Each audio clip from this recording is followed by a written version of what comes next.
young child. One day I was in a cellar, the next day I was in an attic, and the third day I was in a shack. For 2 weeks this was going on, until they gave up. During those 2 weeks, all the people from the town were deported, including all my cousins, my uncles and aunts, and they all ended up in Auschwitz in the ovens. My mother and my other brothers were deported after the 2 weeks because of the delay. And at that time, it came the time also to have deportation of my grandparents where I was.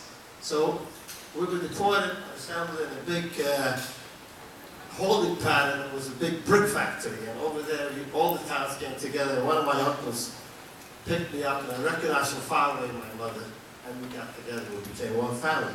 Because of that reason is the reason that I'm here today. But I want to tell you, I was in concentration camp, I was in Bergen-Belsen, and then from Bergen-Belsen, we were deported in freight cars on the way to Theresienstadt, which was an extermination camp. Well, the Almighty had different plans. The United States Army, with all the Allied forces, came upon us in the middle of the tracks, and we were liberated. I can remember still now how the American troops came down from the mountains, and we were liberated from the SS and the clutches of the others. So to me, today, this is a special, special occasion, and I couldn't hold myself back. I wasn't scheduled to speak, but I asked Rabbi Niederman to give me a chance just to express my feelings. To be together in a time like this, to see that community with the police department, the great city of New York has this great police department, being together with the community over here, and working in tandem for safety of the people, and not to have to feed a police officer like when I was a child. So you can imagine the feeling that I have. And most and above all, I want to tell you the vengeance that I feel that Hitler's plan did not succeed. As you can see, the community is growing, thank God, from the ashes up, in all the cities in this great, great country of the United States, the best country, the most freedom. You can practice your religion as you wish, and for that reason, I'm very proud to be an American today, and to be part of this community and work together with the police department. I carry a flag of the United States in my car all the time. People ask me, why are you doing that? I said, well, if you have time, I will explain to you why. This is the greatest country in the world, most freedom, and I thank the police departments especially. We have people like Rabbi Niederman, Rabbi Freilich, that are always here to coordinate all the events. So thank you, thank you, thank you.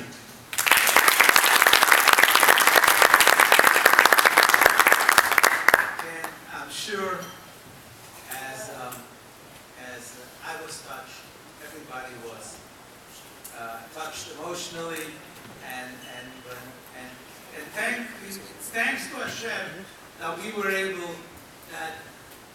able to start this community, and really with the help of our rabbis to start this community build it from its ashes to what it is today. Thank you, Rabbi Schwartz, for saying these few words. It means a lot. It means a lot to all of us. I heard that from my parents. To me personally, for a second, you brought out my feelings. I have to tell you what I said. For a second, I have to tell you what I said in June at an international conference in Prague on the issue of, it was an international conference hosted by the EU, the Czech government, of course, the American government, was very famous president. My friend David Pollack was there in spirit and actually involved with the preparations of my trip, and that was to deal with the issue of Jewish cemeteries, and the conference was on Holocaust issues. So I said, I am a Holocaust survivor as well. And they looked at me and said, how old are you?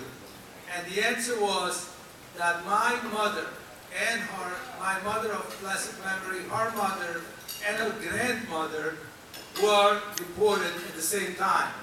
The Polish Jews who greeted everybody coming to Auschwitz told them that give your children to the elderly, to the elders. So people's mind was that if you give a child to an elder person, that elder person will be safe because he's caring for the child. So my great-grandmother got one child. My great-grandmother, the grandmother, my mother, all had a child at their hands. 3 children. Before she was standing in front of Mengele, my sibling, the child my mother of blessed memory was holding, ran to the left side to join the other siblings. At that second, Mengele said, right. My mother tried to grab the child, and Mengele stopped that. That was the decisive moment that my mother was safe, my father was safe, and they started a new life. And that's why I am here, and my sister, your sister-in-law, Rabbi Schwartz, are here. Thank God my mother of blessed memory passed away 4 years ago at the age of 89.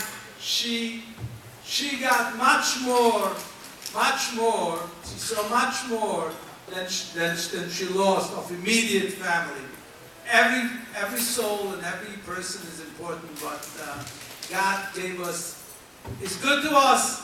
God gave us back, gave us the ability to start. And let me say, the United States is still doing it now.